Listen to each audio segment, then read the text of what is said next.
you ever seen an image of strength? Like this. A picture of power. Like this. A portrait of courage. Like this. Ask yourself these questions, because the answers tell you how superhuman this man really was.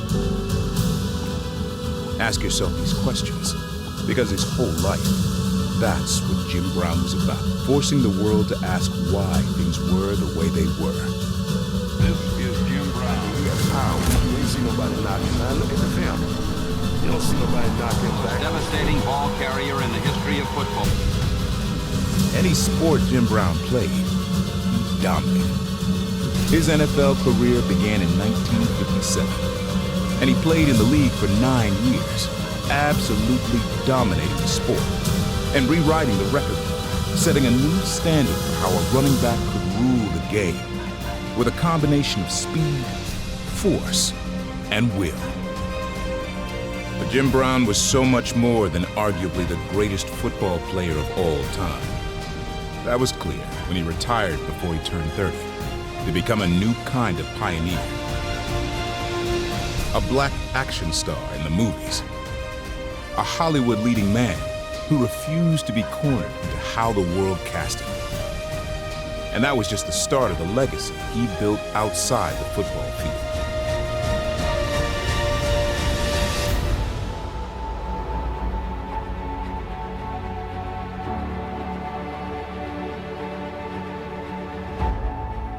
Hello, and welcome to After Further Review. Today's video is one I really hoped I'd never have to make, and while that seems completely unrealistic, the player meant that much to me personally, and that much to the identity of an entire fan base. And we're going to talk about all things, just to add some perspective, because that's really what this channel is all about, is trying to find different or the right perspective so that we can view things accurately. And one thing that has always come up in the legacy of Jim Brown is that he gets compared to people on a one-to-one basis, which is normally how you do it. But the problem is he played so long ago that most people don't have a recollection for what it was like to watch him play. If you allow yourself to really get into it, though, and try to put yourself in the position of what it must have been like to watch him play, the how of how he played, not the what so much. You can't measure it on yards, but you got to measure it on impact. What you had to do when you faced him. This is one man, and you couldn't stop him. You really start to see a gap widening. And that's the part I feel is lost on people in 2023 when we're talking about a guy who was drafted in 1957 and played until 1965. That was so long ago for some people that they just can't conceptualize that that player could be viewed on the same level with guys that played in the 80s, 90s, 2000s, and so on. But the gap is something we're going to focus on, and we'll come back around to that. But before we get to the gap, one thing that I wanted to use as an analogy, it's going to sound absurd until I explain it, but using a non-sports analogy, Jim Brown was football Superman. It was almost like Superman. Superman is the all-hero. He wasn't good at being fast. He was good at being everything. Superman is. He literally is the all-hero. Can fly, fast, strong. I mean, literally, Superman was built to be able to defeat anything. What I'm trying to suggest is the gap between Jim Brown and all of the other greats is like the gap between Superman and other superheroes. Yes, Barry Sanders, Walter Payton, Emmett Smith, O.J. Simpson, Earl Campbell, whoever you want to list, they're all great. They're all impressive. But the gap between that group I just listed off and Jim Brown is measurable. And that's the part that gets lost. Jim Brown is better than all of them. And maybe that's a hill I'm willing to die on, But Jim Brown is the greatest running back of all time, and I do not think it's debatable. And once we get through some of this stuff, I do think you're going to, at least at bare minimum, start leaning my direction. We're going to get into all of that, but keep in mind, as we go through everything, the gap is what's important. How much better at each and every aspect is he than the guy we're comparing him to? The greatest story of this, before we jump in to the rest of the details here, but I just want to plant one quick seed in your mind. Whenever we're talking about all-time great running backs, a lot of times the same names get brought up. And there's one name in particular that commonly gets brought up in addition with Jim Brown. And a lot of times it's people saying Jim Brown's not the best because he's not even better than this guy. And what I'm about to tell you is going to put that whole argument to bed really quick. 1965. The Cleveland Browns have just won the NFL championship. Jim Brown is the reigning rushing leader. He is the reigning league MVP. He is at the top of his game, one would say. Consequently, that was the last year he'd play football, which really makes this frustrating because we've seen guys go out on top. We've seen the Elways and the Peyton Manning types go out on top. And when we say that, that even in and of itself is not the same thing as when Jim Brown went out on top. Because when Jim Brown went out on top, he was still peak Jim Brown with years to spare. I really can't emphasize that point enough. This is like if Jordan retired in 1996. You see what I'm saying? An argument could be made for someone like Calvin Johnson because he was also similarly aged and similarly at his peak, and we all believed he had years to go. So when I throw out these numbers, please understand, Jim Brown was not fading in his ability. He was the peak player he was at that point, ever could have been, potentially maybe a little bit better, but generally speaking, he reached the mountaintop and walked away. He didn't reach the mountaintop and then start scaling back down again. 1965 is probably peak Jim Brown as we knew it, and because of that, and what I'm about to explain, should put everything in perspective about this gap I keep referring to. So in 1965, Jim Brown would win the rushing crown with 1,544 yards and 21 combined touchdowns. Yeah, you heard me right. 21. Second to Jim Brown was Taylor, who was a known commodity in the NFL at that point in time. But the third name that you'll find in that top 10 list of rushers from 1965, and I apologize in advance, Chicago, I'm not picking on your boy, but Gale Sayers. Gale Sayers had 867 yards. But that's the difference, is 1,544 yards and 21 touchdowns, and then number 2 is 900. Are you starting to see the gap now? Gale Sayers is a top 10 running back of all time. Maybe it's the popularity of Brian's song, I don't know, but for some reason people love Gale Sayers, and he will make most people's top 10 running back lists. And in this case, with the rushing crown on the line, Jim Brown fell a couple runs short of doubling Gale Sayers' number that year. That's the gap. And that's the gap that was always there. When we start looking at all the details and the how Jim Brown ran, the manner in which he ran, the intensity in which he ran, he's not comparable to any other player in the NFL's history. Jim Brown was, he's in another league.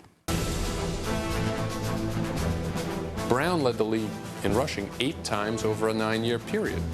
Jim Brown, the greatest running back that has ever breathed. I've always felt that Jim Brown's the only guy I've ever known who at 50 years old, I would have bet he could have gained 1,000 yards in the NFL at 50. I was so happy when he retired, he ain't getting no grace from me. Don't get me wrong, I'm old enough that I can remember sitting on my living room floor watching Barry Sanders on Thanksgiving. So it's not like I'm forgetting these great running backs. I'm really not. To me, Barry Sanders is number 2. Walter Payton's number 3. And we can do a whole list someday if you'd like. Now, we do need to get into some more of the details, as I do want to talk about his life beyond just football. But just to sort of lay the groundwork before we get into all this. For me, what this comes down to is Jim Brown is the greatest running back of all time. It's not really debatable. We're going to continue throwing out numbers and explaining why that is. But more than that, Jim Brown, the man, I don't know that the NFL has ever had a player that was the Renaissance man that Jim Brown was. Jim Brown was born to a teenage mother on St. Simon's Island, just off the coast of Georgia. And it's important to remember we're talking Jim Crow era Georgia. For anyone who has had the pleasure of watching the movie One Night in Miami, which depicts the goings-on between Jim Brown, Muhammad Ali, Malcolm X, and Sam Cooke. And in that movie, there's a scene where Jim Brown learns again that no matter what he's done to this point, there are impediments in his way. I just wanted to let you know that if there's ever anything I can do for you, you should never hesitate to reach out.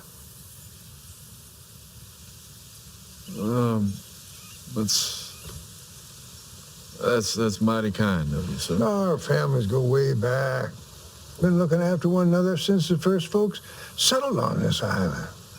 Now, I wanted to make sure that I told you face to face, as long as I'm still here, that ain't ever gonna change. Well, my aunt would be very happy to hear such a kind sentiment from you, Mr. Carlton. Not everyone else on the island has been so supportive. Ah, crabs in a barrel, I say. The hell with them all. I, for one, think that you are a credit not only to this community, but to the entire state of Georgia. I've never been prouder to say that I live on St. Simon's Island than I am now. And I would make a point of adding a place where the great Jim Brown is from. Here you boys go. 2 lemonades. Thank you, darling. Well, thank you. Sorry to bother you while you're entertaining Grandpa, but if you could come move that bureau when you have a moment. Oh, sorry. I almost forgot. You, moving some furniture? Mm-hmm. Oh, you should let me help you with that. So considerate of you, Jimmy, but you know we don't allow house, so it's quite all right. It really is wonderful to see you, son. You keep up the good work. You do us all proud. So even going back to visiting St. Simon's Island and having a conversation with someone who reveres him on some level, Jim Brown was even reminded then, later in life, that the world doesn't see him the way it sees the majority of the rest of the population. And that would be an underlining theme in his life. And that whether he was playing at Syracuse or in Cleveland or was acting or whatever, Jim faced every single day, every moment through the lens that the public at large believes him to be a second-class citizen. All these old stereotypes, blacks not being smart enough to play quarterback, these were the perceptions. So Jim was a dominant black star during this time when there weren't that many black players. God lit before the feet of tyranny, and I say segregation now, segregation tomorrow, and segregation forever. I was born black, but I didn't live black. I was trying to live the way that everybody else was living. But there was segregation at that time. There was discrimination. There was unfair situations. There was brutality. This country was a mess. We played the game in Florida. When the players got through getting their keys, the only people still standing there were the black guys. Manager came over and he said, "We got a nice hotel for you in Miami." He had never met Jim Brown. Jim said, "Wait, man. No. We're the Cleveland Browns. We don't separate. So you get keys for all of my players." And they came back and they said, "We can stay in the hotel, but we cannot go out any of the doors to the beach." And that was tough, looking out at that pretty water. But that was commonplace. We were coming out of an era in the 1950s when the model black athlete had been established around the attitudes of Joe Louis and Jesse Owens and even Jackie Robinson, where they had to go out on the field, go on to the track, go into the ring, do their job, and then leave, keep quiet, go back to the black community, and don't say anything. Jim Brown demanded his dignity. He wanted the same respect off the field that he got on the field. Uncompromising and unapologetic in his playing style, Jim Brown dealt with prejudice in the same forceful manner. Jim Brown really represented achievement for the black community, and he was so good that it didn't matter what color they were, they had to acknowledge him as the best in his field. And that meant a lot to black Americans in the 60s, when everything that any black person achieved was questioned as to whether it was significant. But there were no question marks about Jim Brown. When you're facing degradation, you can do three things. You can adjust, or you can be resentful and hostile, or you can resist and fight back. Jim always fought back. And we're better as a nation and as people because he fought back. Anyone in Jim Brown's position has every excuse in the world to do less. But he didn't. Jim Brown never did less. Jim Brown always did more. And that would start in St. Simon's Island, Georgia. Now, after reaching the age of 8, they started by moving to Manhasset, Long Island, New York. While early 1950s New York is not Jim Crow, Georgia, it's still not a wonderful existence. But Manhasset, New York is where Jim would learn to love lacrosse. And this is a big part that doesn't get talked about enough. Football is a game of certain skill sets. And over time, we have seen how certain athletes that come from different places can thrive in football. And this is a pretty important detail. Take a look at Antonio Gates, a lifelong basketball player. In every way, built like a basketball player, thinks like a basketball player, decides to play football, ends up being a very productive tight end. Now, anybody from Ohio that remembers watching Gates playing at Kent State, he was adequate. He was solid. He was pretty good. It's not like he was recruited to Duke or something, okay?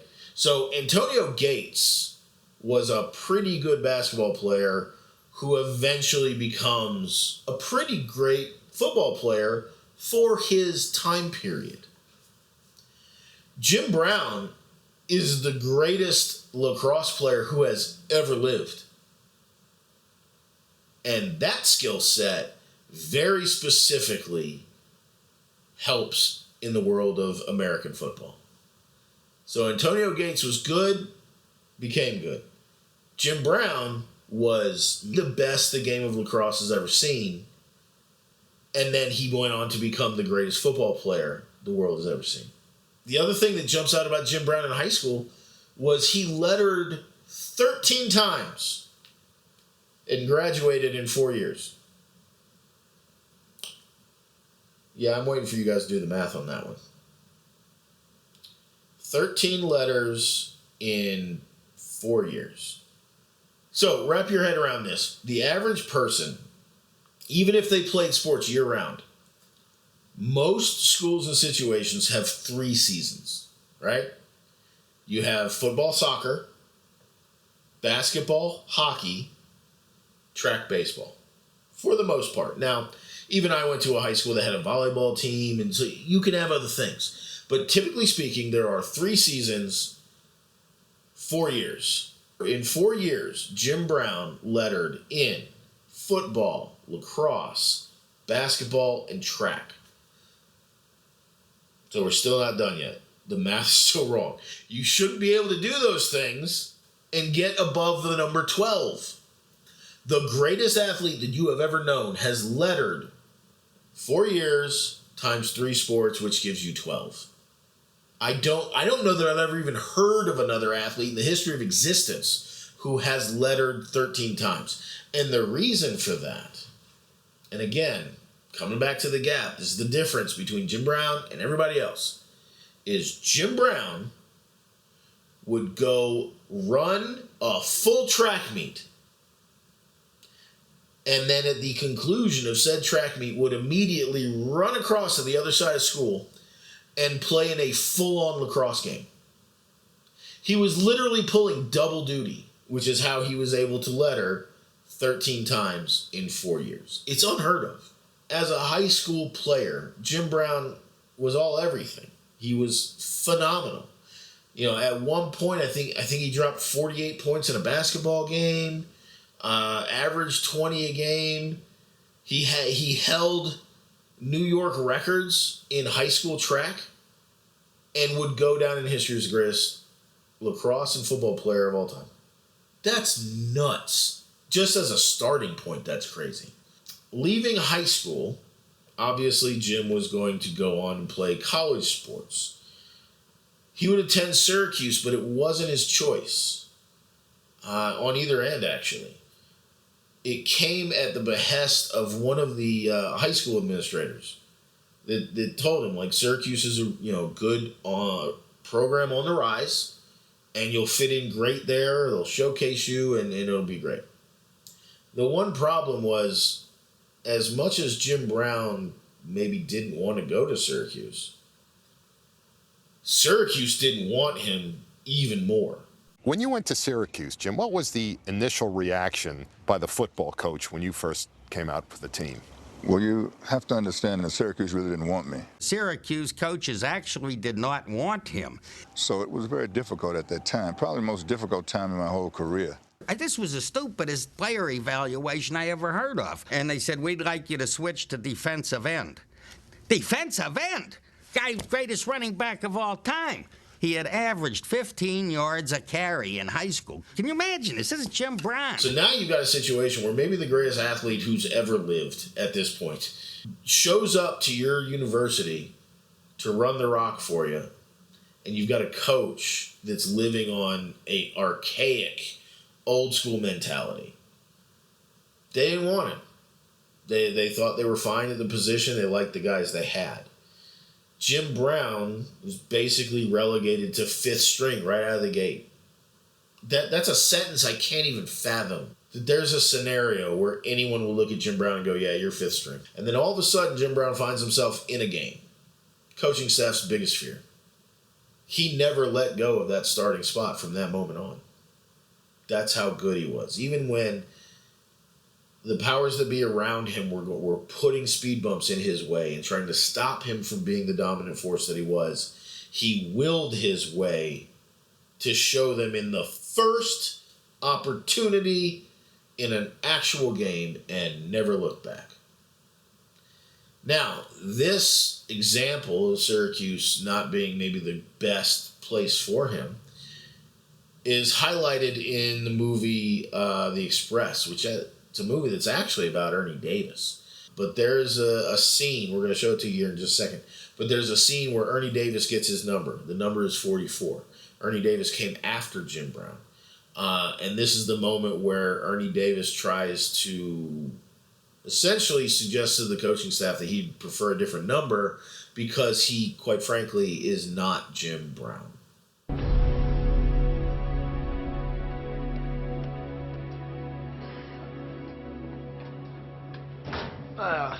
Would you look at that, boys? If it isn't enough, they let a freshman dress in the varsity locker. Now they went and anoint him the second coming of Jim Brown. Strong load right. 42 shoulder pads. What you got there, Davis? It's this jersey, Coach. But something wrong with it? Somebody made a mistake. They gave me the wrong number. Mr. Davis, I put that jersey in your locker. Are you accusing me of making a mistake? No, sir. Well, then what? I'm not Jim Brown. God, I hope not. And God, I hope so. That is your number. That might be one of the best examples of how impactful Jim Brown was. You had a coaching staff that didn't want him. You had a coaching staff that thought the white players ahead of him were better. And now you have a scenario where he is gone and he's thriving in the NFL.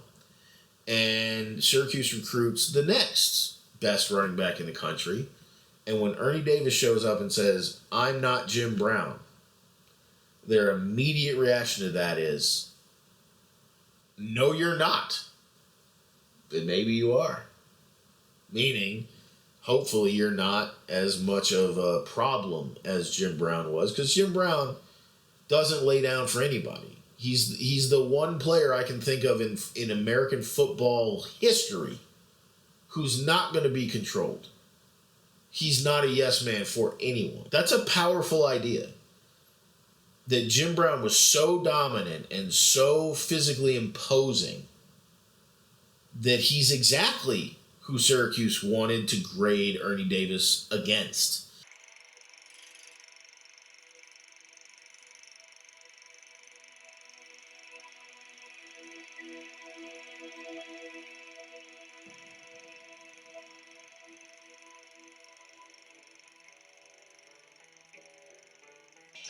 Gentlemen, you have a thoroughbred.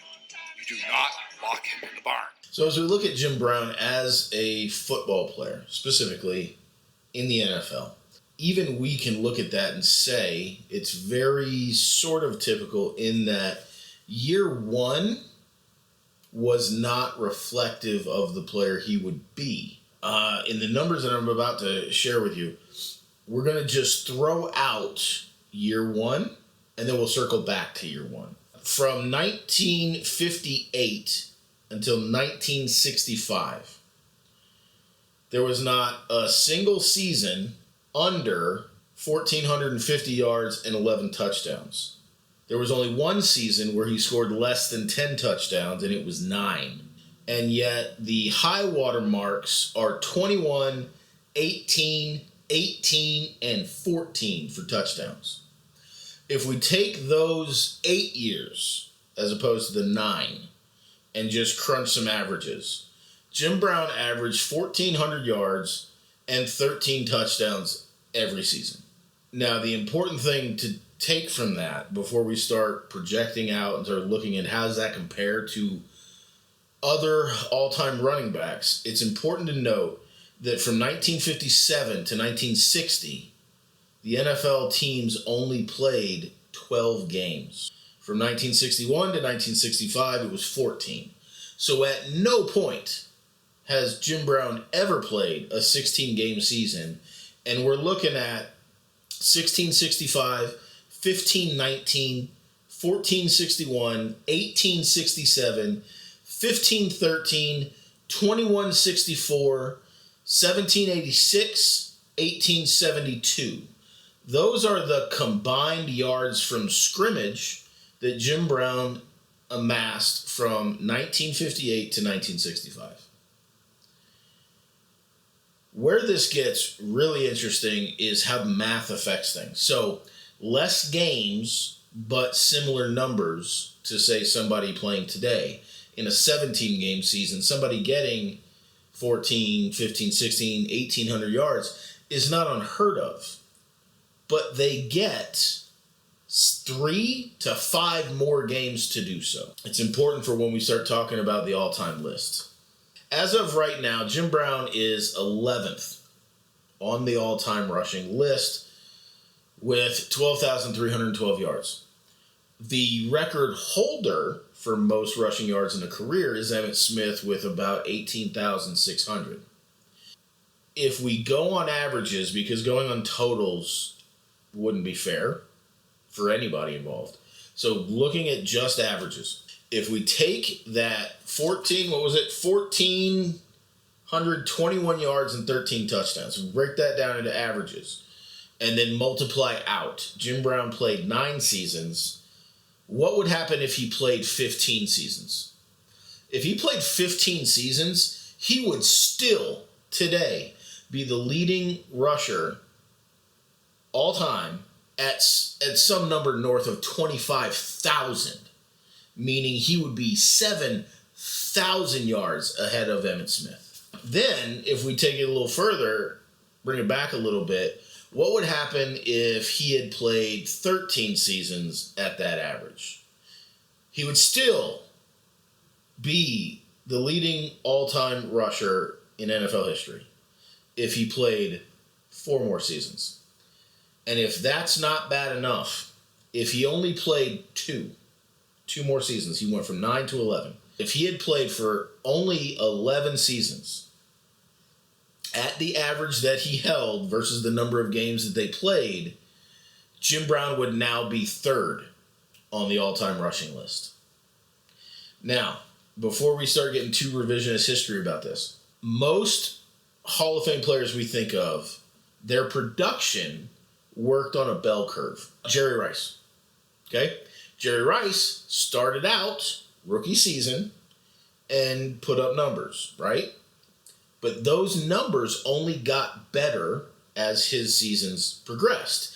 And then eventually he gets to a point and it starts to sort of come back down a little bit. That's why we call it a bell curve, right? Tom Brady, he still had a bell curve. Not as pronounced, but there was still a point at which the bell curve starts to come down. And then he walked away when he was still very, very productive. O.J. Simpson, LaDainian Tomlinson, Walter Payton, all of them had some sense that they retired after experiencing at least some level of decline. So bell curve, right? Jim Brown's production curve goes like this and stops. He literally walked away at the absolute peak of his ability.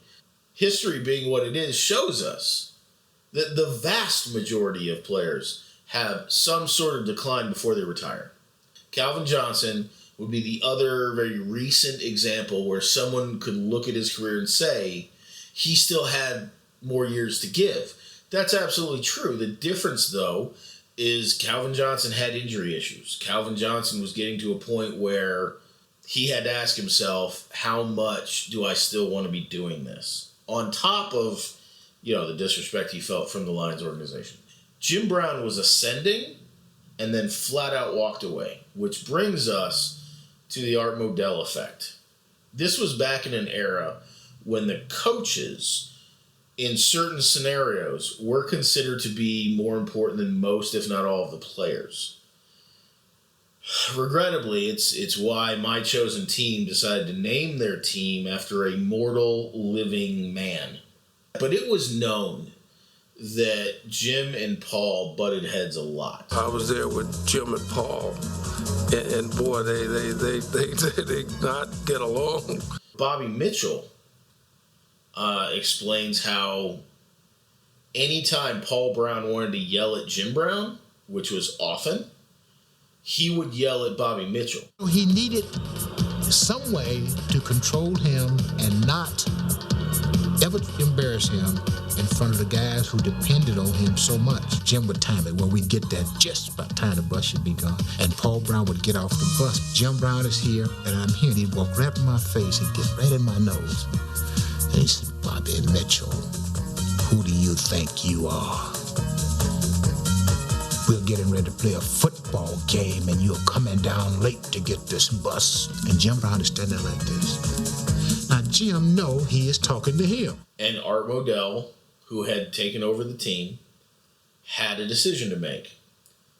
Do you align yourself with the coach, which is what was normally the case, or do you realize how great Jim Brown is and say, no, we're aligning with the player and we'll find a coach to fit the player?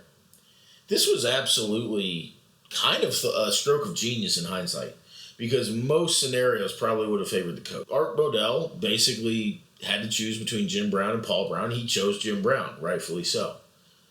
This is also what would precipitate Paul Brown deciding to found his own NFL franchise and was petty enough about it to put it in the same state and to take the colors of brown and orange and change them to black and orange to make it as close to the team he left as possible.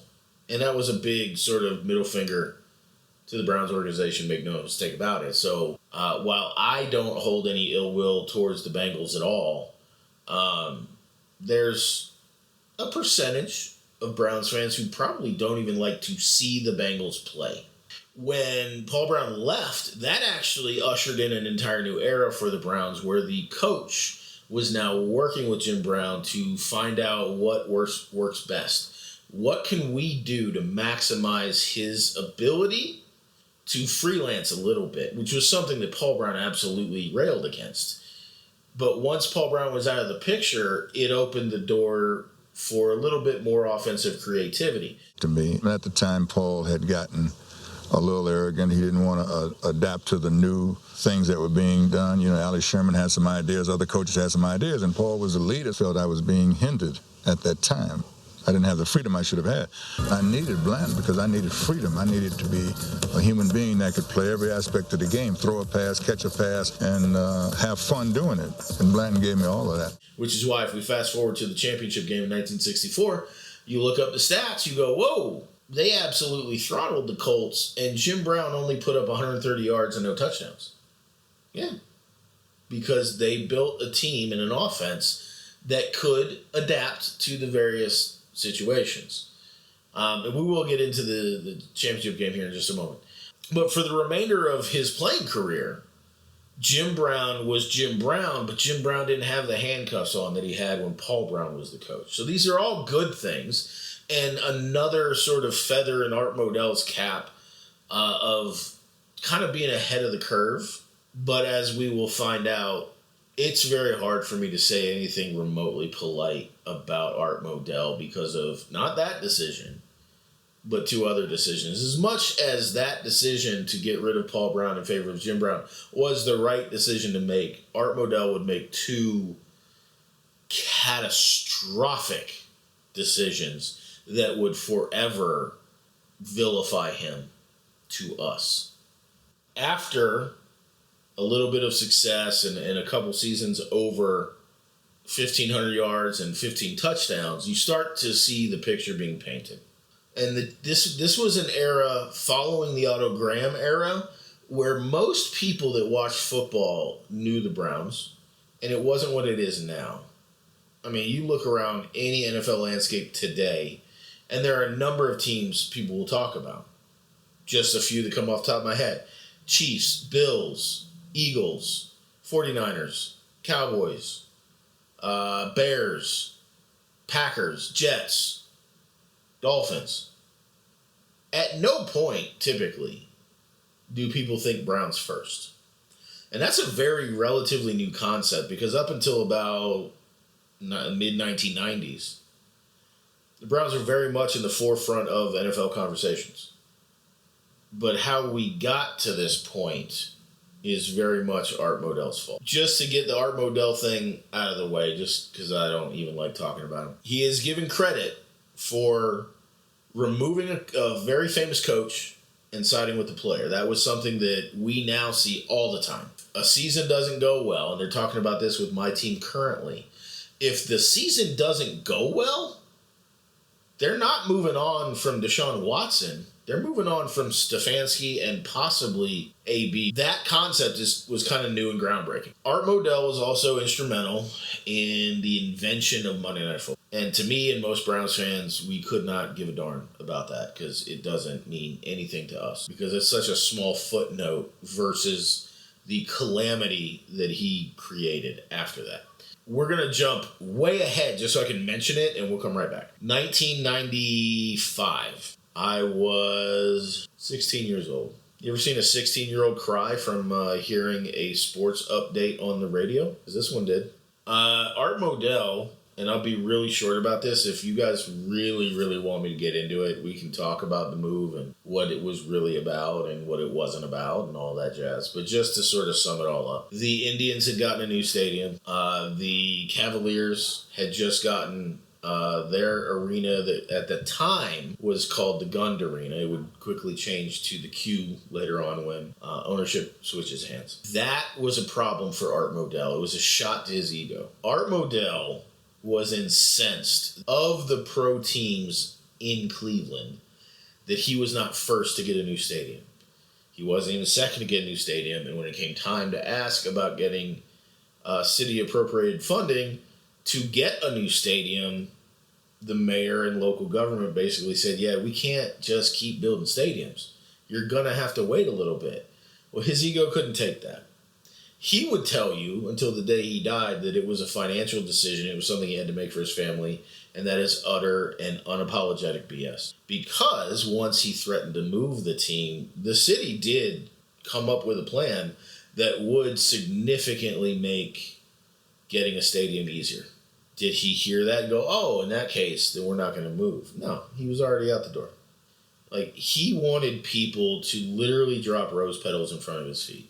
And anytime his Browns were not considered the number one thing in the city, he took it personal. So no, him moving the team in 1995, 96 to Baltimore was absolutely not about money. It was about ego. And we will say F him forever for that. Forever. Come back to 1964. This was an interesting landscape because in 1964, Johnny Unitas was that dude. Cleveland did win one less game than the Colts did. But going into that championship game, it was kind of like name this guarantee, but going the other direction. Everyone said that Broadway Joe couldn't do it. And he flat out guaranteed a victory and then pulled it out. And we all sort of remember that and celebrate that as this great seminal moment when a player just refused to not win. Well, if we go back a ways to 1964, every media person, every newspaper, people would say, yeah, it's Johnny U's game to lose. So in come the sort of AFL vibe Cleveland Browns. They got a solid quarterback, but he's not Johnny U, you know? They had a couple receivers that are nice, but no one was scared of him, even with Jim Brown on that team. I can't fathom that. We would look at this and go, they have probably the greatest offensive weapon the world had ever seen to that point, and we were still going to side with Johnny Unitas just because he's Johnny Unitas. And I don't mean that no one should have been rooting for Unitas and the Colts. I'm sure that that was a completely fair angle to take. I'm saying the concept that no one picked Cleveland to win kind of baffles my mind now. But we go into that game, and it was in Cleveland, and the weather was not great. That whole first half was sloppy, to say the least. And you can look it up if you want to. But as I mentioned before, after Paul Brown left, it opened up offensive flexibility. The score is tied, 0-0. There's no score in the first half. They come out in the second half, and as it's told to me, because again, I wasn't alive then, but as it's been told to me, the broadcast itself had basically already crowned the Colts as winners because they believed that from this point, if the weather only gets worse, then it's only going to get worse, and then Johnny Unitas only needs to score once or twice and the game's a wrap. What happened after the third quarter kickoff went down in history. Cleveland came out in that second half and straight up mollywopped Johnny Unitas and the Baltimore Colts. It was not pretty. Now, we're talking about Jim Brown, and Jim Brown, as I mentioned, only had 130 yards and no touchdowns. But Jim Brown was everything Jim Brown had to be in that game to maintain defensive balance so that Frank Ryan, the quarterback of the Browns at the time, could connect with wide receiver Gary Collins for almost 200 yards and 3 touchdowns. The final score of that game was 27-0, and it catapulted Cleveland into this tier of being one of those teams that you do need to be afraid of. Sadly, that wouldn't last for very long, and what we as fans are left with post-Jim Brown era has not been representative of Jim Brown the player. But everyone knew Jim Brown was the best player in the world at that point in time with no signs of slowing down. And then 1965 came along, and we talked about that earlier with the Gale Sayers situation. 1965 was Jim Brown at his absolute peak. 21 touchdowns, 1,800 yards. The guy was nuts, and I do believe that he almost had, so he still had 300 yards in receiving, which for a power back, feature back, which we didn't even use those terms back then, was still crazy. He did have a season where he did have 517 yards through the air. No one talks about the fact that he put up very respectable receiving numbers. But in 1965, Jim Brown was the peak of what we even knew was possible. Keep in mind, we had not seen a 2,000-yard season yet. Now, we'd seen it combined, but we had not seen a single running back rush for 2,000 yards. But he was pretty darn close. 1,872 was the combined number in 1965. Just rushing alone, 1,544. That goes back to the Gale Sayers segment we talked about earlier. Gale Sayers is another guy that people like to put over Jim Brown, and why, I have no earthly idea. But 1,544 yards and 21 touchdowns. And when he finished the 1965 season, rest assured, there were a fan base inside or outside of Cleveland that obviously believed that Jim Brown would go on and just continue to be at that 1,500 to 1,800 range for the next few years. This brings us to the final bit of Art Modell that I will mention in this video. It was not uncommon for NFL players in the 1950s and the 1960s to have summer jobs. These were not athletes that spent all of the offseason working to be ready for training camp again. These guys would have second jobs. Working other jobs was not atypical. However, Jim Brown in 1965 made $50,000 to play in the 1965 NFL season. That offseason, he was paid $40,000 to shoot the Dirty Dozen. So when other guys were working construction or selling insurance, Jim Brown decided he was going to get into acting. If he was ever to stop playing football, this would give him a better financial career. It would give him a longevity that would not be reliant on his physicality. And it was something that stimulated his mind. So when he was approached to do the Dirty Dozen, he absolutely said yes. And anybody would. Could put yourself in 1965 and read that cast list. That is a loaded cast list. So in the offseason, Jim Brown goes to shoot the Dirty Dozen. As it were, as it happens in Hollywood even today, shooting ran long. So he got word back to one of his teammates that he might be a few days late to training camp. Had that conversation gone differently, and Art Modell said, hey, you are the greatest, most important part of this franchise, and I hear you're going to be late. It's not a problem, but just keep me in the loop. Art Modell made it very clear that Jim Brown was to be in camp on time, ready to go, and that he would be fined $100 for every day he's not there. So I went to London to do the Dirty Dozen, and we're running late. Jim Brown will be fined so many dollars for every day that he was late. He took it as a personal affront, and he announced his retirement in England. They just made a mistake. I would have played one more if Modell had been a little more careful in his statements. I'd like to have had him for another year or two. When Art Modell says, listen here, punk, you're going to be here on time, and if you're not, I'm going to fine you every day, to the one man who lays down for no one. Art had to know how that was going to go. What happened was Jim Brown just listened to what he had to say and then said, okay, fine, I'm retired. Jim Brown's NFL retirement announcement, in the clothes he's wearing on set, delivering his retirement speech on set. I mean, that's the resolve of this man that we're talking about. Weighing that scenario and realizing that 6 to 8 months playing for the Cleveland Browns under the NFL Shield pays him $50,000, but acting in a movie for 3 months pays him $40,000. He did some quick math and realized, yeah, I don't need this aggravation.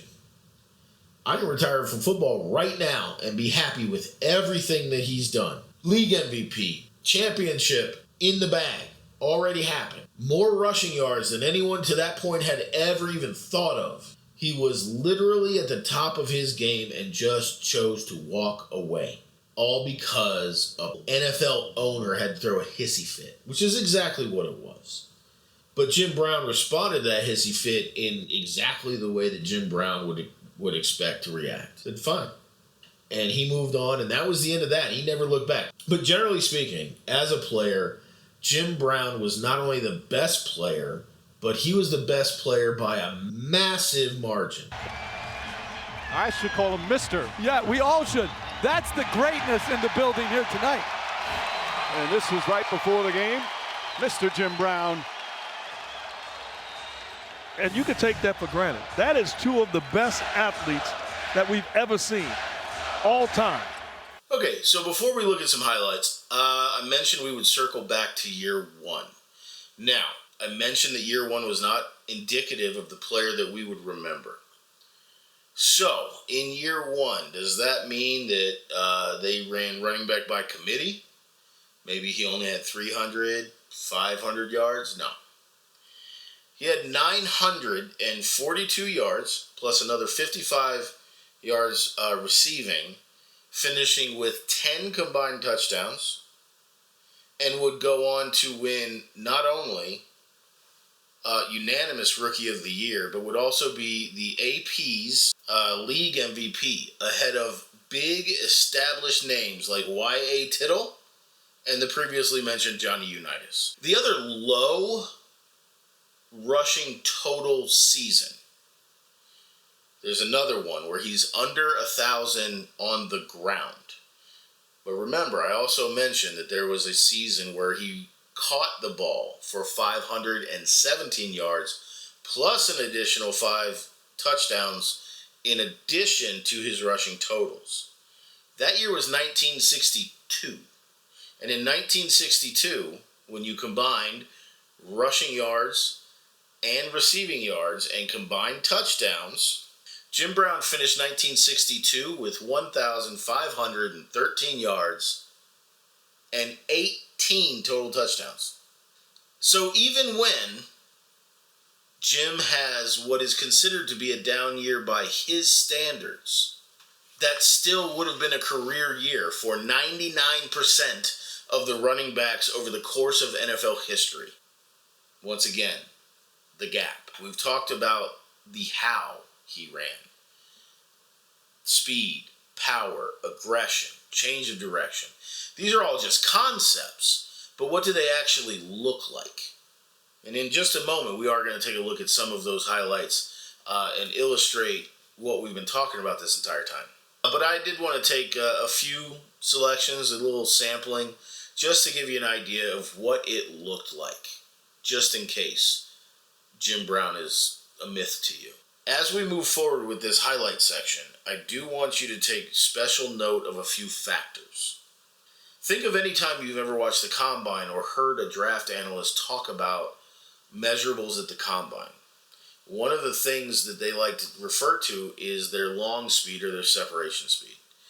And a lot of guys are quick, right? Short bursts. And some guys have long speed. And what Jim Brown had is all of that. He had the quickness to be able to change direction.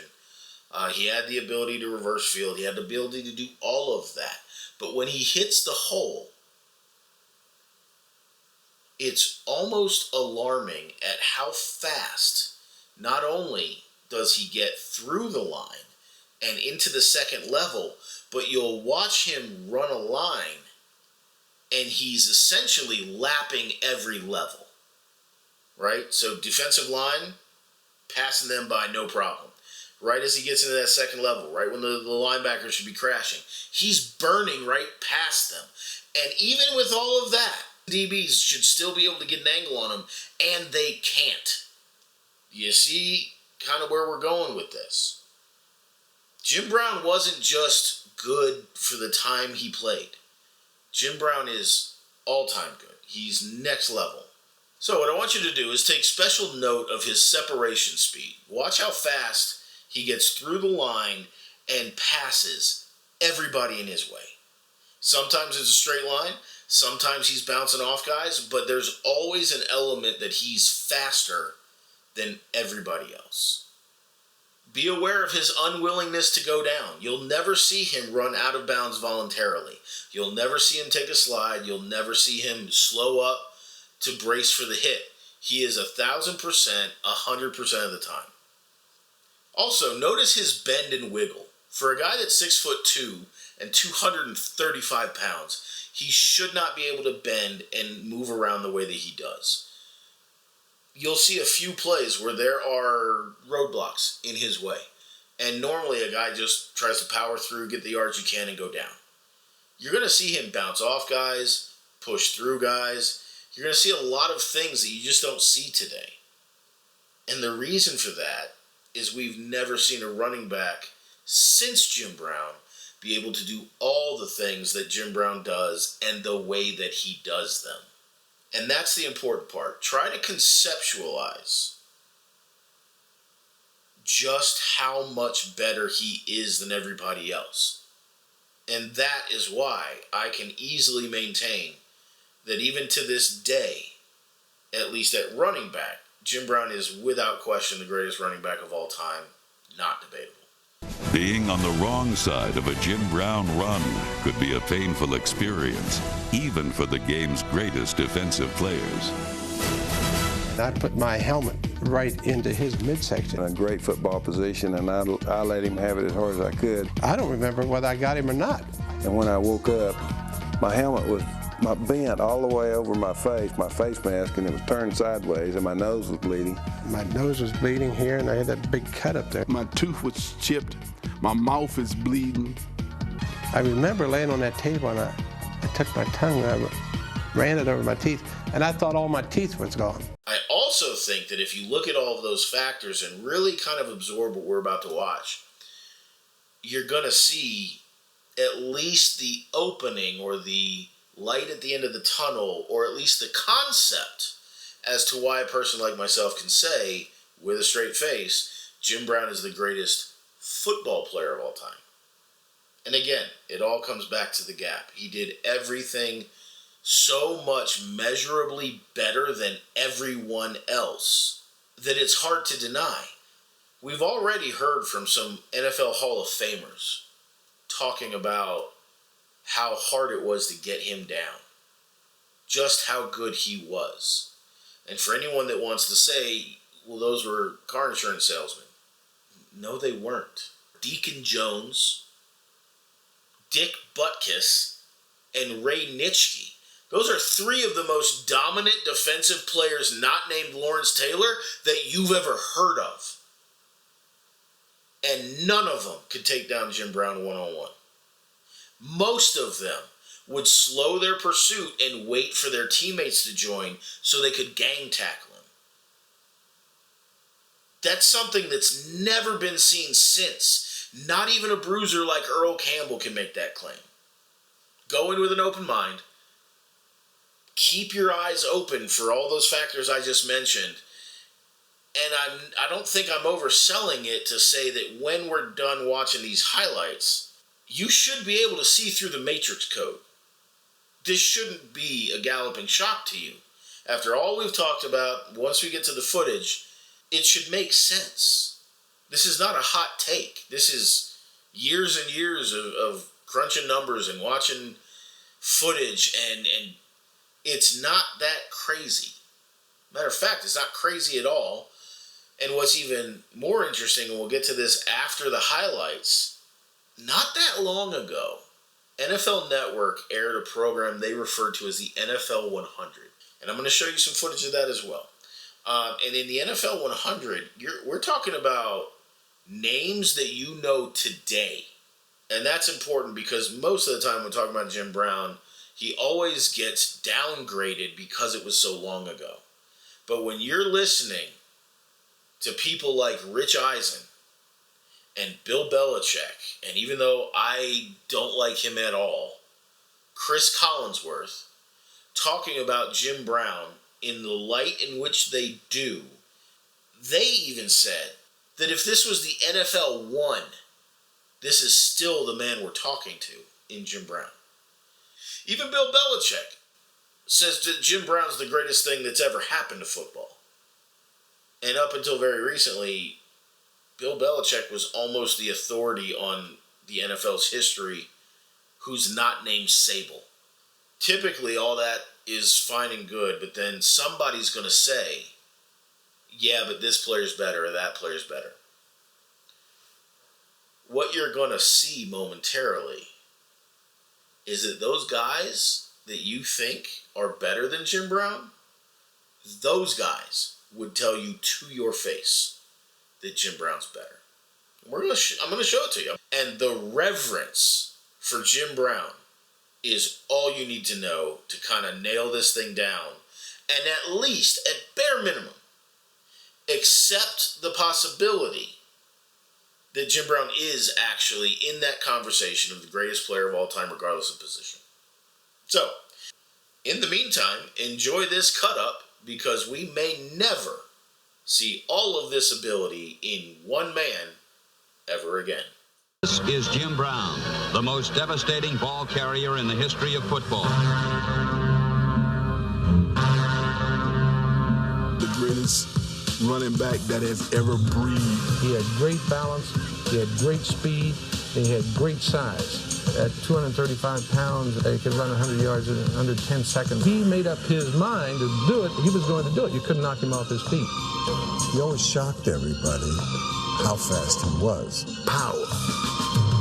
I mean, he had power. You ain't see nobody knock him down. Look at the film. You don't see nobody knock him back. You see him go in the stacks and he come out. All you need to know about his toughness. Nobody could hurt him. Nobody could touch him. Nobody was better. He proved it every Sunday.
people still compare him to players that play today.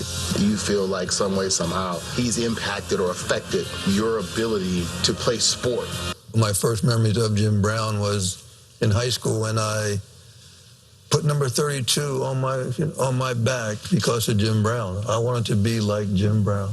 Me, Ronnie Lott, Dennis Smith, we went to his house and we played basketball with him. And I remember we began to play well. And you can see Jim increase the intensity. My first meeting of Jim Brown was at a restaurant on Sunset. And I think my first year in the league. And everybody was out there talking, Jim Brown, Jim Brown, Jim Brown. And he walked up, he said, you know, how you doing, Eric? I said, how you doing, Mr. Brown? You know, pleasure meeting you, you know, because I was a rookie and I was a young guy. And he was like an icon, like, man, that's Jim Brown. You know, golly, he shook my hand. To me, Jim Brown was he was like a myth. You know, you heard about this man, you saw him on TV acting, you watched him play, and every highlight they showed, it was like guys hit Jim and just fell down. My dad always told me about him. I kept hearing that, you know, not only were running backs, you know, measured to him, the entire league was. It's like, you know, forget about running backs. It's like every player is measured, you know, to Jim Brown, and because he was the touchstone, he was the measuring stick. He was the guy that, you know, was the best player ever lived. So. Him being my idol really helped inspire me because of what he stood for. And you think about all the things that he had to deal with and still be as great as he was. I think the question was asked about, why is he such an icon? And I think it is because he was a man first. They know you're getting the ball. They know. And to lead the league in rushing 8 out of the 9 years that you are in it. He was a track star. He played basketball. Lacrosse. He played lacrosse. He's one of the few guys that are multiple, you know, Hall of Fame. Yes. You know what I mean? Everything he did it phenomenally. So we have to combine. You have to combine. You can't take one. You got to. Eric said it right there. We have to combine some players. You have to combine all the players. You have to combine to really get, I think, what Jim had. I think that's a fair statement. Seriously. Yeah. I mean, there's a reason they call him the greatest that ever played. When I think of Jim Brown, I remember when I was in college, you're watching those Cleveland Browns, watching Jimmy Brown, man. He was absolutely sensational. Vicious, ferocious, just dominant, elusive, just incredible. The greatest of all time. I used to marvel at his effort out on the field, how he could maintain his balance, dusting people off. He was a great football player. A lot of people feel like he's the greatest running back, maybe the greatest football player that ever played in the NFL. I'm not going to argue with any of those assessments. When you think about Jim Brown and his running style and how he played, how would he fit into the league today? Well, I think that Jim can play in any generation. Just as he was the greatest player then, he would find a way to be the greatest player today. Now, we're talking about still the greatest player that ever played, right? Now, we're just bringing him into this generation. Yeah. And so we're saying he's still the greatest player that ever played? We haven't really seen Jim play, firsthand.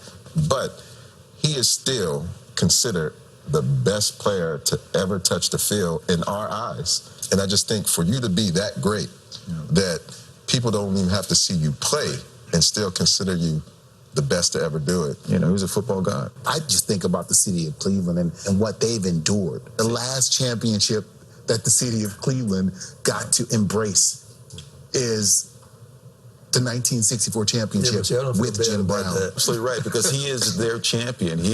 They vicariously live through him. Sure. Not just the Browns, but the Indians and the Cavs. They are chasing the 1964 championship that Jim Brown brought to that city. They remember that one championship, and I believe it means so much to that city. You know, you have it with Michael Jordan. I think that the city of Chicago benefited greatly from Michael Jordan just playing in Chicago. In the same way, I think Cleveland really benefited from Jim playing in Cleveland. I never forget at the Hall of Fame induction, after my speech, Jim Brown was sitting in the back, and during the break, he's leaning back and he said, "Come here." Being that I had gone long on my speech, I didn't know what this was going to be about, but he said to me, he leaned up in his seat and he said, "That was awesome." That was really great. Man, I got chills when he said that because, hearing that from the great Jim Brown was remarkable. Man amongst boys. There was nothing that anybody could do to stop him. And think about the old Tecmo Bowl games, man. When guys like that got the ball on Tecmo Bowl, man, then all the Tecmo Bowl players just went flying because you couldn't stop them. And that's the way it was with him in real life. We went up to spend time being able to get to know him. At the time, was in awe of the fact that it was Jim Brown. Secondly, I couldn't believe it because I thought there is no way I could tackle Jim Brown, even at the age that he was at. And I realized that here was a person that represented more than just a game. Legend, pioneer, somebody who meant a lot to this game, both in terms of the African-American community and pioneering us into this game and taking a stand for us, going out there and battling through so much adversity that I can't even imagine, but doing it the right way, doing it like a pro, setting a phenomenal example that we are challenged every day to follow. He changed and influenced the definition of what black men could be, what they were about, or what they should aspire to. He simply stood up and was a model for what so many of us aspire to become and what we aspire to for young black men in this society. The GOAT, greatest to ever play the game, Jim Brown. Jim, winning the championship or league MVP, better accomplishment for you. Come on, man. Are you kidding? 1964 world champions. All sports, you think in every sport, any sport, if it's hockey, soccer, basketball, baseball, it's always one guy that says this, number one. And for us in football, it always comes back to you. 50 years later. I think we all look at Jim as the godfather of football. There's so much respect and reverence for who he is as a man and what he was able to accomplish throughout the game for the period of time that he played. I don't think the modern day player or the modern day fan truly understands that this man only played for a short period of time and walked away from a game at the height of his young career and changed gears. Jim Brown, the greatest player to ever play in the NFL. He was one of those guys that really transcended the game. We are here because of the GOAT, the greatest of all time, Jim Brown. The first player that we introduce in the NFL 100 all-time team, Jim Brown from the Cleveland Browns. He led the NFL in rushing in 8 of his 9 seasons. He retired as the NFL's all-time leading rusher and led the Browns to the 1964 National Football League Championship. If this show had been called the NFL 1 instead of 100, we might have the same guest. Jim, I've admired you for my entire life, and certainly when I was the coach of the Cleveland Browns, it was such a blessing for me to get to know you, and you had such an impact on my coaching career, taught me a lot. In observing you as a player, you were obviously the greatest player, could have played in any era, probably at any position, really. There's nobody other than you that should be the first person in this group. It was like a different sort of being was playing football with some young kids out on the field. And on top of that, then Jim would outrun anybody who was chasing him. So it was the power, the balance, and then just pure speed. He was faster than everybody. And the wiggle.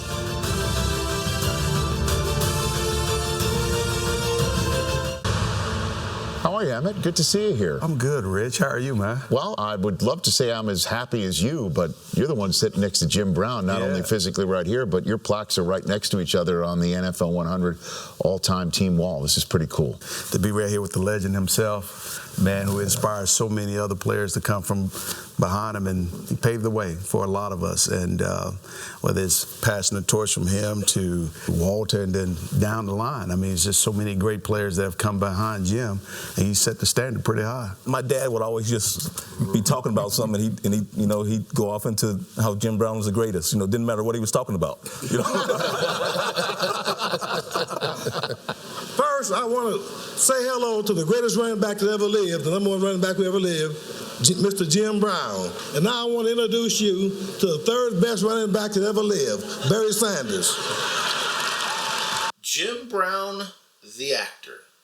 Now, a fun thing to ask yourself would be, is Jones the kind of guy that's going to give you a Jim Brown movie viewing list? Oh yeah, I absolutely am.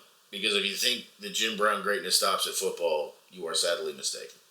Most of you have probably made the connection, whether in passing, maybe you've seen these movies, maybe you heard through the grapevine, but most of you have probably understood that Jim Brown was in the movie Original Gangsters, was in the movie Mars Attacks, and was in the movie Any Given Sunday. Now, those are more recent, and we will definitely get to those. In 1964, Jim Brown earned his first acting credit with a movie called Rio Conchos.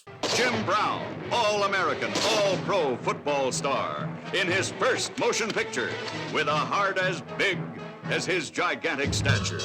Early in his acting career, there was a very heavy concentration of essentially glorified westerns. So, the only reason that one's on the list is it's his first acting credit, and if you can get your hands on it, it's interesting. If this is a topic that really interests you, and you want to watch a lot of it, Rio Conchos is on the list. His second acting credit we've already talked about, and that was 1967 was the release year for The Dirty Dozen. Don't sweet talk nobody. You know why I'm here. Or maybe you think I should have let those cracker bastards go right ahead and castrate me. I'd say that you had considerable justification.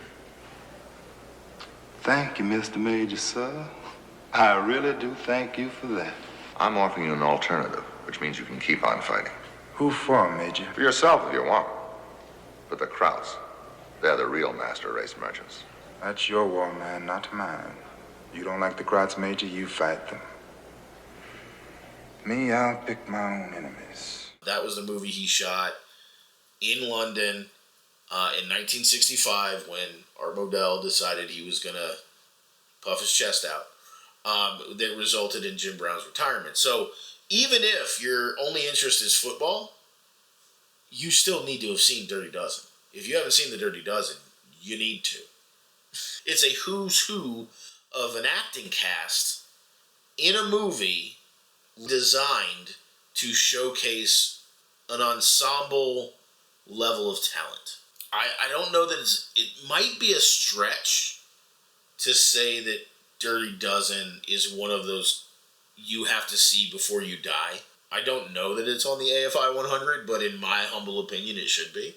Believe it or not, the very next one is the next most famous movie that he's credited for, and that's because something big happened. This movie came out in 1969, and it was called 100 Rifles. If that doesn't mean anything to you, it will in a moment. 100 Rifles was a movie where he would star opposite Raquel Welch. Yeah, that Raquel Welch, the one from Andy Dufresne's Cell and Shawshank Redemption. That Raquel Welch. To this point in time, 1969, there had never, ever been a scene in a movie or television show that showed an interracial love scene of any kind. And for 1969, it was about as racy and steamy as it gets. A seemingly white woman is seen in the throes of passion with a black man.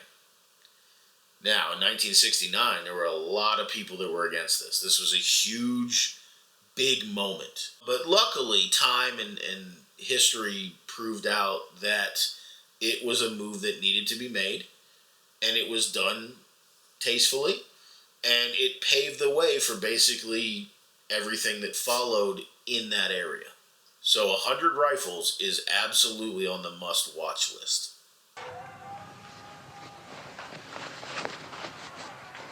For all the bad things I have said to you, I give you this.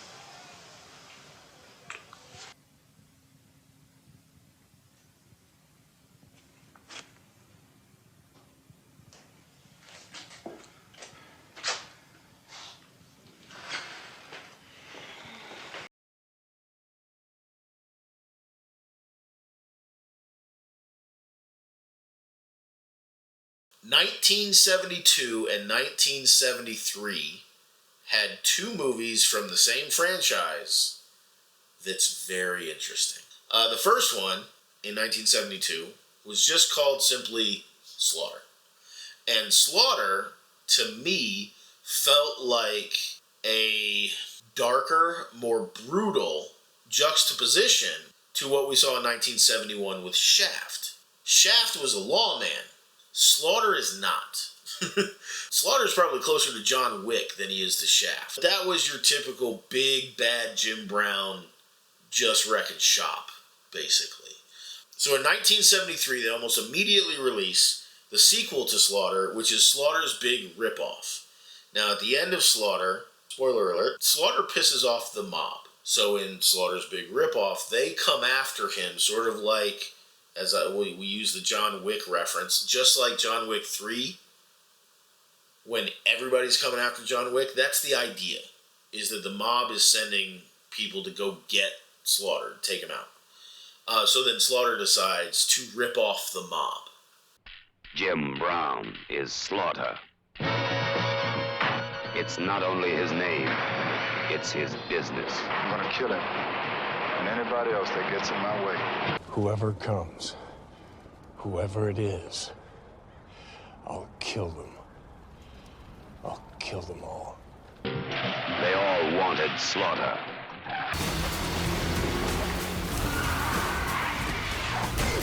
Baddest cat that ever walked the earth. Watch out, 'cause Slaughter's back in town.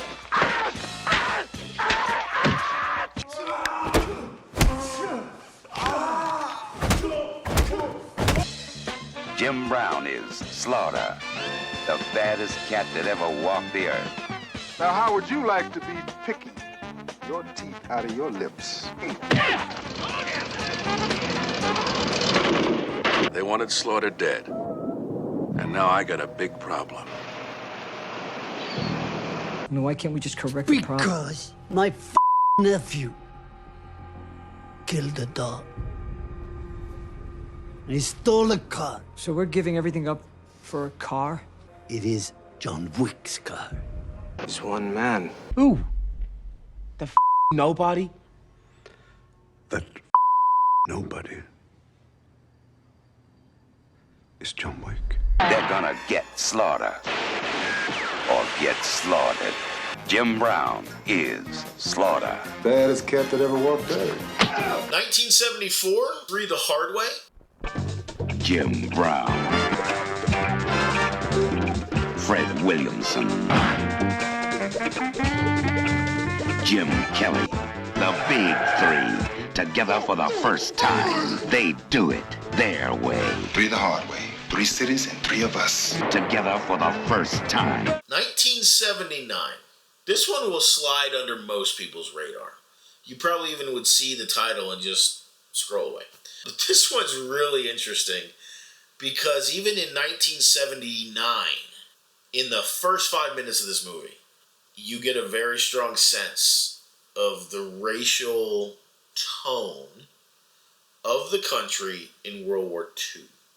Now, the movie comes out in 79, but really it's a World War II movie. You can't expect an officer to live in the same hut with Negroes, can you? But the hut is fine. My men took special effort to make few Americans comfortable. I don't care what the circumstances are, we don't bunk down with Negroes. On the ship, they have their quarters, we have our quarters. Is that clear? That is loud and clear. But this ain't no ship. And this surely ain't no United States or no goddamn America. And as tired as I am, man, I ain't taking orders from nobody. Except them Japanese. But we're still in the Navy. And as far as I'm concerned, nothing has changed. You are surely right about that, Lieutenant. Another one that I just really enjoy, I don't know if it's necessarily a must-watch, is One Down, Two to Go. Again, another blaxploitation, sort of get the bad guys kind of thing. The deadliest sport in the world meant big money, and big money meant the mob. But when the mob tried to muscle in on the brothers muscled right back. Jim Brown, Fred Williamson, Jim Kelly, Richard Roundtree. 4 dudes that just don't pay to mess with. In 1 down, 2 to go. You may be good in kung fu, but I'm an expert in gun fu. That's where we draw a line in the sand. Because from here on out, the movies I'm going to list, you absolutely should have heard by name by now. Even if it has nothing to do with Jim Brown, just various conversations that you might have had with people about movies over the years, most of these you'll know.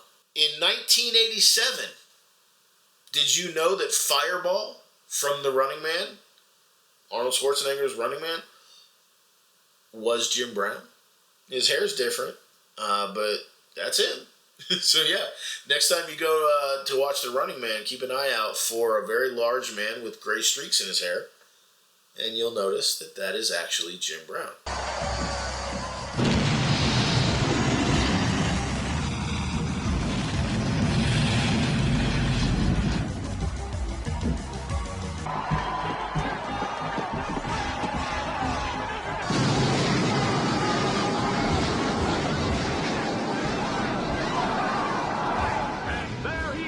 In 1988, he actually was in I'ma Get You Sucker, which is not something even I knew on the first viewing. Granted, I saw that movie when it came out, but later on in life, when I went back to revisit it, I absolutely spotted him. So, Jim Brown, I'ma Get You Sucker. Oh, damn, the Soldier Boy's here, man!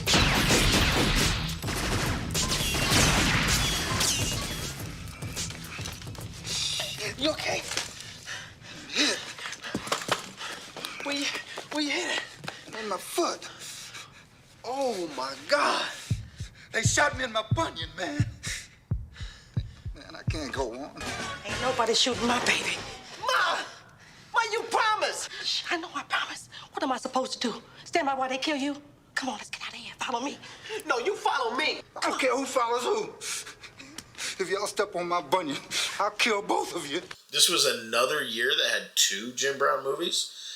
Both of them you should know. First one is Original Gangsters. That cast has more than a couple, that's why it's called Original Gangsters, original blaxploitation hero type characters in there. And Jim Brown's one of them. You want something, brother? Your name's Sparrow? Yeah? Why? I just wanted to see what you look like. Right now, I'm just looking for names and faces. You're Jake Trevor. My old man told me how great of a fighter you was. Yeah, your old man was right. I heard of you. Heard you were back in town. What for? Kenny Thompson. Never heard of him. That kid who was at the basketball? Hey, what's your interest? This is my son, man. And where does that leave you, Spyro? You did, man. Now, the other one in 1996, if you're not familiar with Original Gangsters, I cannot fathom that you've never heard of this one. And we already mentioned it before, and that is Mars Attacks.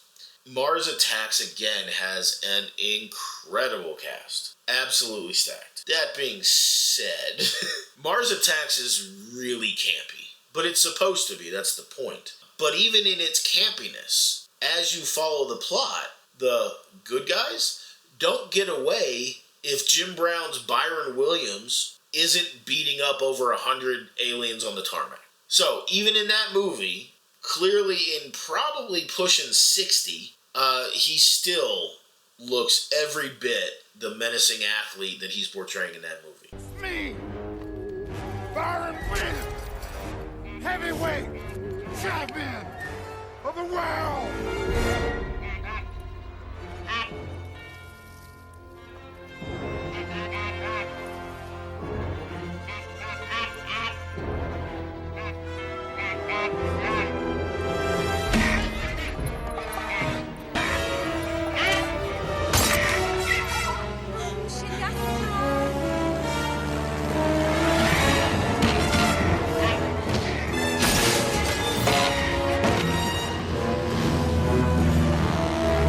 1998, this one's a little tricky. You may not have noticed, but in 1998, Spike Lee made a movie called He Got Game, which starred Denzel Washington, and then Milwaukee Bucks star Ray Allen, who played the main character Jesus Shuttlesworth. What you might not have noticed is that Jim Brown is in He Got Game, believe it or not. He's not in top billing, but he's in it. Let's sit down. There's a couple of things I think we better go over. Number one, you ain't on vacation. You're not a free man. In the eyes of the law, you are still a convicted felon. Your ass is ours. And here there's some money. Get some clothing, toothpaste, deodorant, personal effects, whatever have you. Take a shower. Wash your ass. These final 2 are interesting because one just feels like a role he was born to play, and then the other one he plays himself. And the first one I'm referring to is 1999, maybe my favorite all-around football movie of all time, is Any Given Sunday. Another really solid, impressive cast.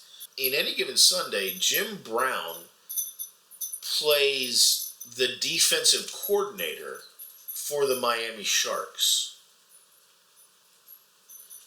The actual Lawrence Taylor is the star of his defense.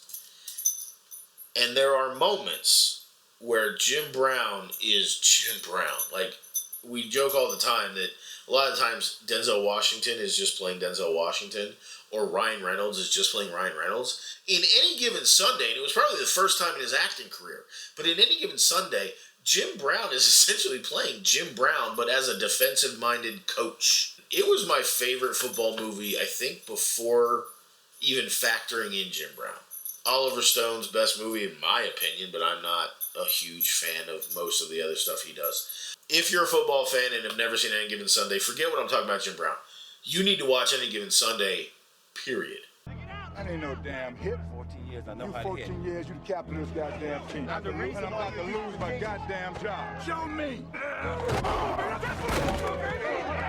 that shit up. Make a shot, goddamn it, baby. Get it. That's my boy, my motherfucker. That's the way to hit, Shark.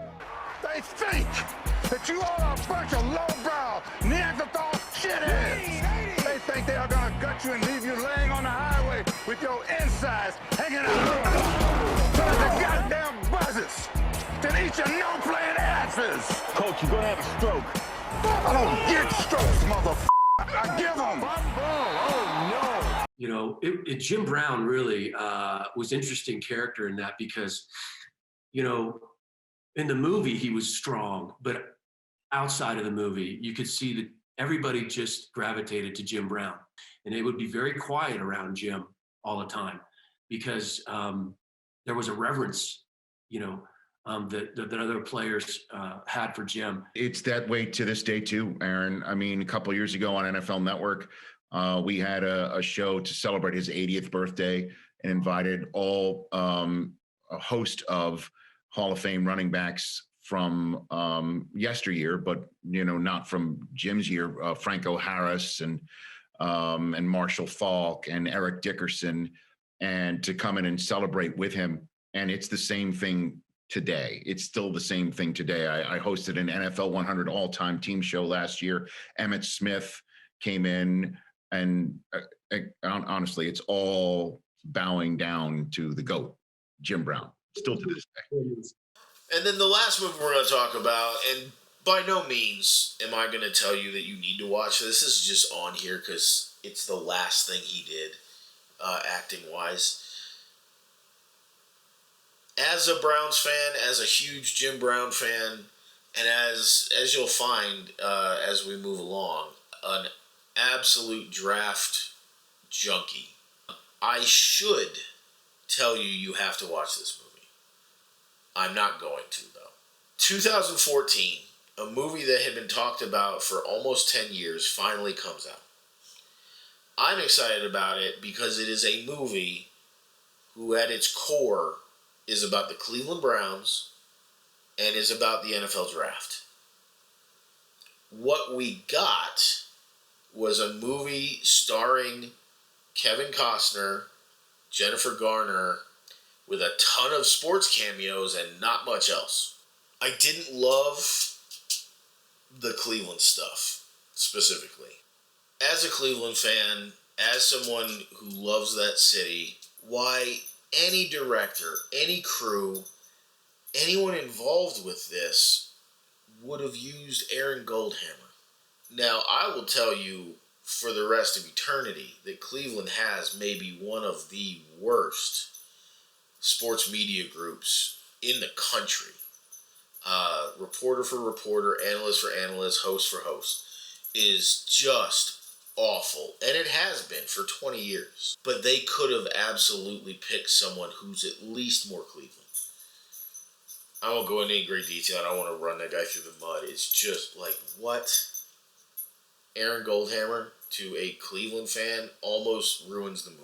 And if that wasn't bad enough, what actually does ruin the movie for anyone who's actually kind of a draft guy, whether you're just a fan or an analyst or, God forbid, an actual scout or GM were to come across this video, the draft aspect of the movie Draft Day is awful. Absolutely awful. And it feels a lot like a scenario where someone at the studio level saw the original cut of the movie and thought it would be too complicated for an average football fan to follow.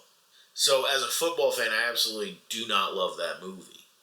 Now, if it happens to be on, and it's towards the end of the movie, and you want to stick around, by the time the draft is over, and they cut to the fast forward where you're seeing opening day of the following season, you do get to see Jim Brown in the owner's box, talking to the owner, talking to Bernie Kosar.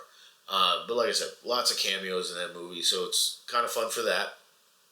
But Jim Brown's part in it is literally like 6 seconds long. So, under the context of Jim Brown movies, I don't characterize that as a Jim Brown movie. It's just a sports movie that Jim Brown happens to be in and he's playing himself.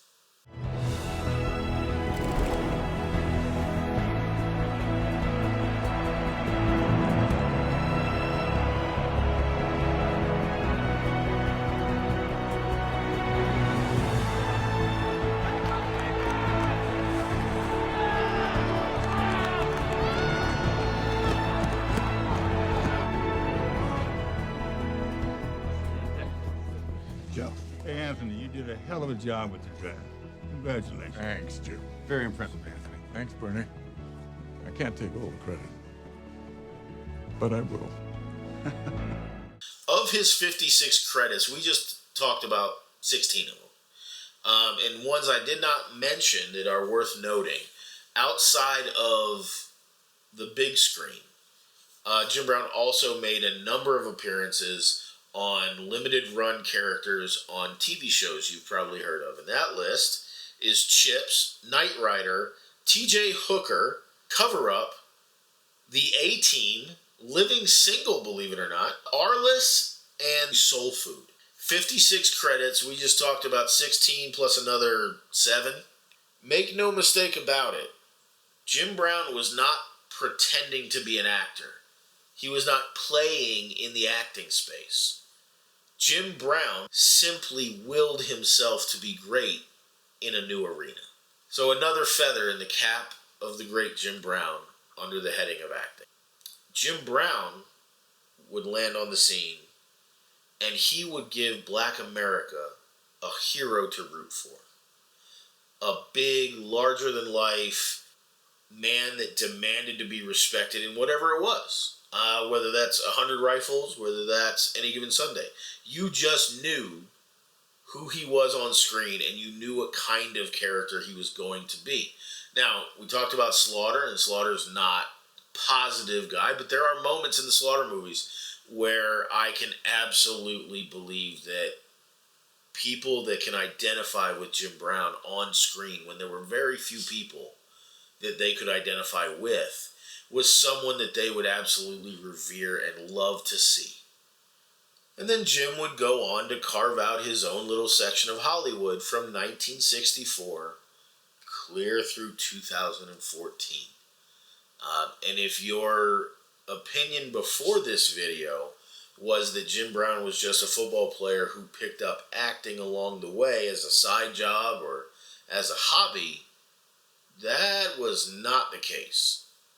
Jim Brown was a certified star in Hollywood, at least from the 60s, 70s, and into the 80s. Then he had a resurgence in the 1990s, and we got him in some really big, popular movies that most people had seen, whether you're into, the blaxploitation type movies that he was in the 60s or not.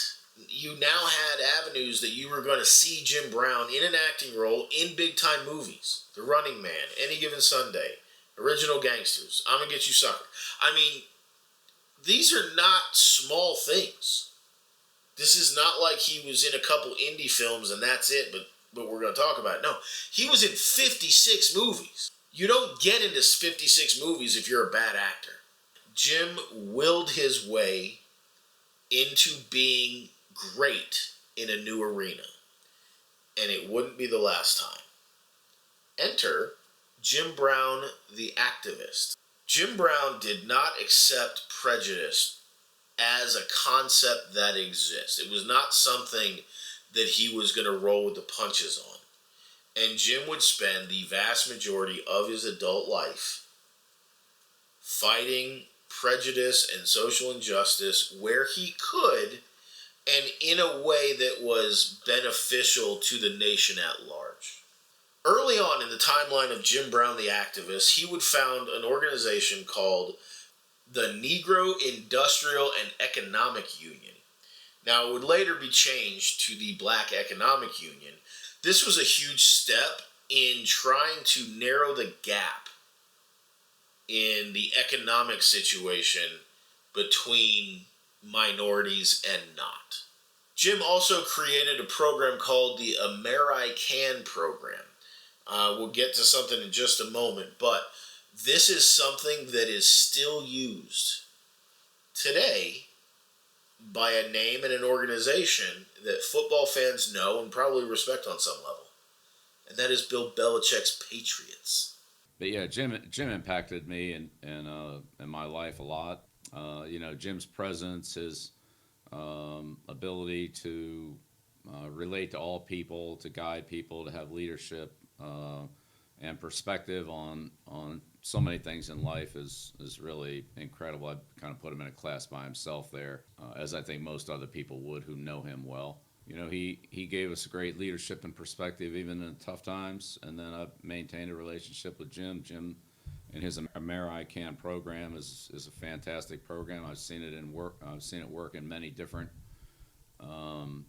environments, including we've used Jim's American program here at the Patriots very successfully, and with, I think, strong results organizationally and for the specific people they worked with. Jim's impact for me and for us has been very strong, but what he's done for really everything he's been involved with is pretty remarkable. He's a very special man, and he's trained and taught so many people who have then taken his work out and just exponentially expanded all the great things that he believes in and stands for. Now, another one you might have heard is that there was a period in the 80s where Jim Brown had become increasingly saddened by the constant news of gang war violence in Los Angeles. He went to the source. He invited rival gang leaders to his home to have a discussion and try to get to the bottom of all of this stuff and figure out what, if anything, can be done. Was he ever concerned for the safety of his home? No. Because Jim Brown was respected, even in the 80s, way beyond that, even for Crips and Bloods. 40 years later, young men are still hanging on Jim Brown's every word. But today, the playing fields are the streets of Los Angeles, and the sides are defined by gang colors. We had about 6 different meetings up here. I mean, each meeting was bigger and bigger. 600-700 Crips and Bloods coming together. The beautiful thing about it is that people had enough respect for Jim. No situations ever broke out. And what would you talk about? We would talk about how could we stop the killing. Hill, you mentioned Jim's message. What is Jim's message? He put his money where his mouth was. We had a little storefront across the street from the projects. He started paying the rent on that every month. Jim paid the rent? Jim paid the rent. Provided funds for funerals, for picnics, for, people's baby diapers, you know what I'm saying? Mr. Brown opened his home totally to us. You may come to his house, you might see Dionne Warwick, a former gang member and a politician. all at the same time in his living room. So Jim had the program American. He laid out to us what the concept was, and immediately we kind of reacted to it because we considered ourselves black nationalists. So he was like American. We was like American. We ain't American. He said, I tell you what. He said, you give me an opportunity to show you a different way of going about doing business, a different way about living your life, and I promise you, you will never have to worry about, sustaining yourself economically, taking care of your families, and taking care of your community for the rest of your life. If you're ever going to make a change in these communities, it can only be done through coalition, but that coalition have to have the inclusion of ex-convicts, ex-gang members, community people that normally would not be included.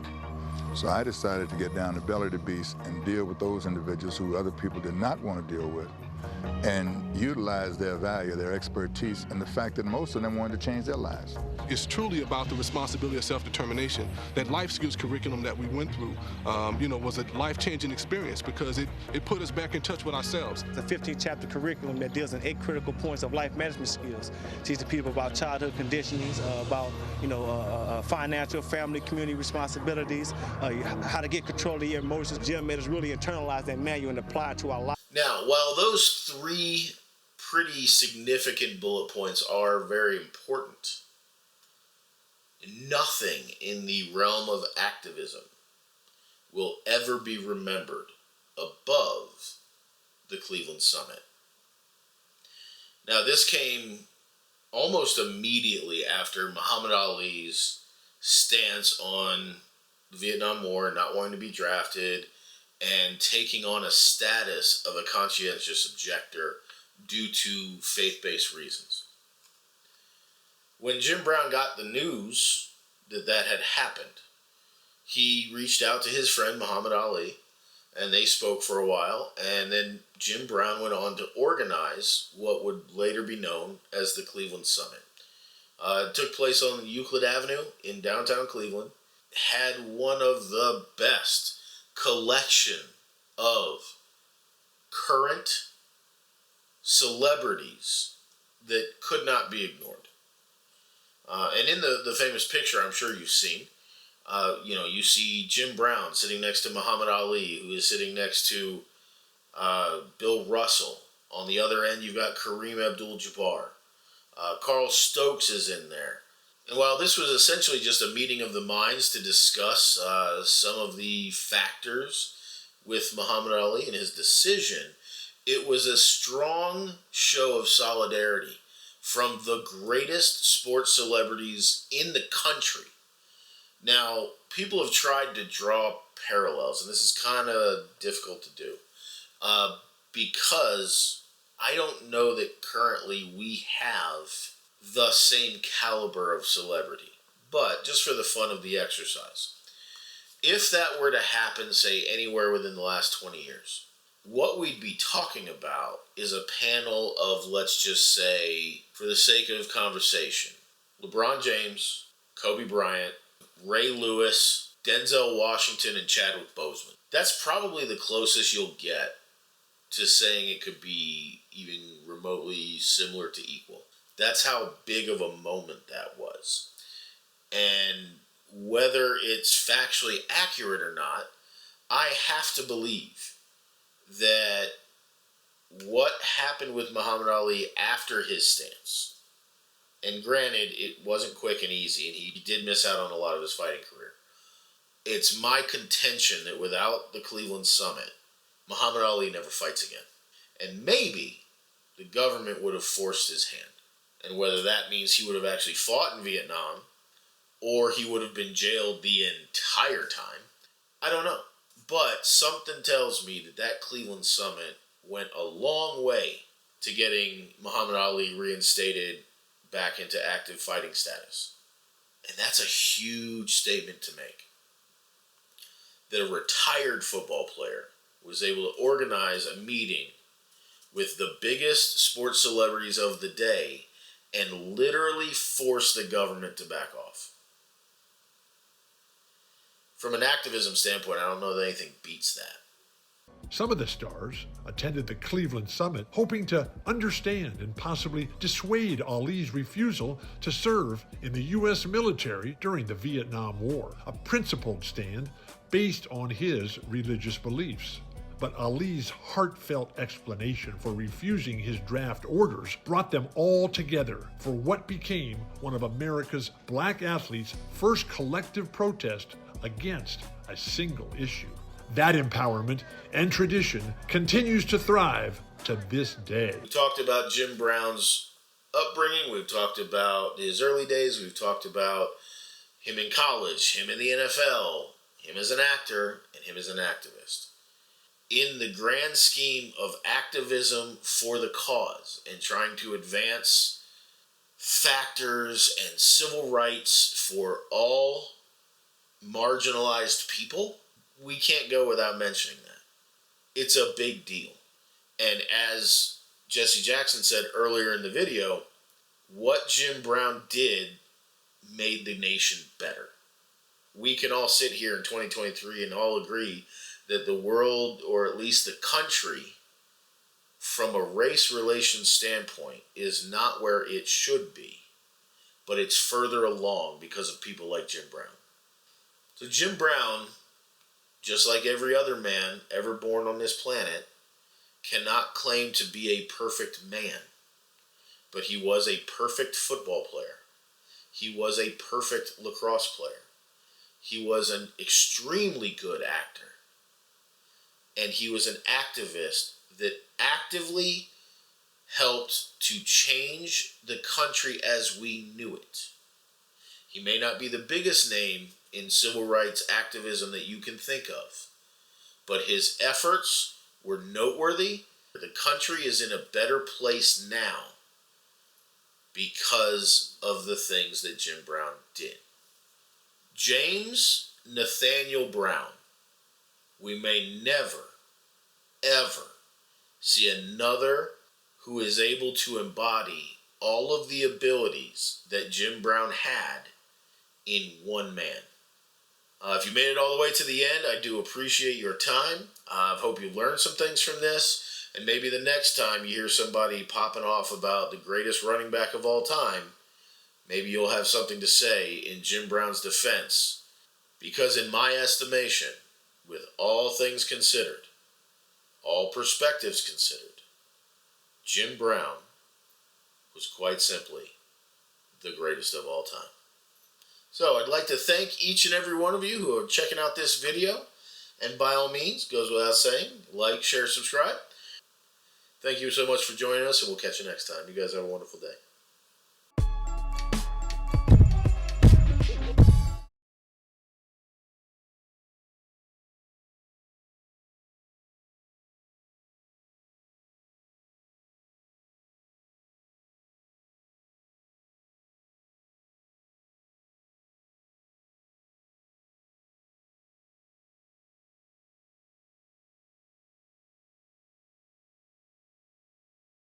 You never ran out of bounds. Now, you purposely. Purposely. Why not? I mean, there would be times where you think that there was no way you could get the extra yardage. You'd save a little wear and tear on your body. Why didn't you just sort of glide out of bounds? Let me be emphatic about that. Those excuses for what I would consider weaker minds. You never assume you can't do something. If a 185-pound cornerback is going to make me go out of bounds, I'm going to be building up his ego. I'm going to try to drop a forearm into his chest. And sometimes when you do that, miracles happen. So I can't turn it on and turn it off. I never saw a running back use his arms the way you did. And not only the stiff arm, I mean, you had a way of, when a guy would hit you, you're using your arm here like it was like a crowbar that you could pry him off your legs. Was that something that you developed instinctively? Well, my arms were like my protectors and my weapons. You don't want tacklers to get your arms spread and put their shoulders up in here on you, put the helmet in your chest. You want to put something in front of that you want to hit. So I got good at it, and I started working on it all the time. During practice, I'd work on it. It's the way you would walk back to the huddle. Now, in talking to you now, there must have been a scientific or a reason why you did that. Let's say that I go down and I'm hit and the wind's knocked out of me. And I lay down there and I get up slow after I had been jumping up. The sharks in the water say, uh-oh, this guy's bleeding. They attack you. If you get up slow each time, that's the constant. And then when you come out blasting, he gets up slow and he blasts. So they don't know when the wind is knocked out of me. They don't know when I'm hurt. They don't know when I'm dizzy. They don't know anything. And therefore, I give them no advantage. You gang tackled him. You did everything. Give him extracurriculars. He'd get up slow, look at you, and walk back to that huddle and wouldn't say a word. Just come at you again and again. He give you the same look, same smile, come right back at you the next time. You just say, what the hell? What's wrong with this guy? For heaven's sake, when is he going to stop carrying the ball? How much more can he take? Playing possum, and I knew it. I used to tell him, I said, man, get up and get back to the huddle. You're running over people out here. Couldn't intimidate him. Sam Huff tried that, but it didn't work. You hit him, you knock him down, he would get up, he'd look you straight in the eye and he'd say, nice tackle, Big Sam. And you'd say, you know, you want to be mad at him. You want to be angry at the guys you're playing against. So way to go, Deke. Come at it back. You hate that. You know, I'd rather him call me a nasty name. You know, you used to talk slow. Sam, why y'all do this to me? You know, the next play, he'd run 80 yards. He was just a horse. That's what he was. Why was it so important to you to conceal any injuries that you had? Your greatest season, I think you played with a broken toe. Well, I had 1 year I had a broken wrist, I had broken fingers, I had a broken toe. Because I was a guy that they looked forward to never getting hurt, never getting tired. Leo Murphy, the trainer, told me that one day I said, I'll be here at 7:30 to get some treatment. He said, you can't come at 7:30, 8:30. I said, well, aren't you going to be here? He said, I'll be here, but we've got someone else coming at 7:30. Well, after I retired, he told me it was Jim Brown. They would go tell their teammates, this is a strange guy. You know, I mean, he doesn't want to go in the training room. He don't get hurt. He's strange. And that helped me because it caused a kind of mystery and it gave me a psychological advantage.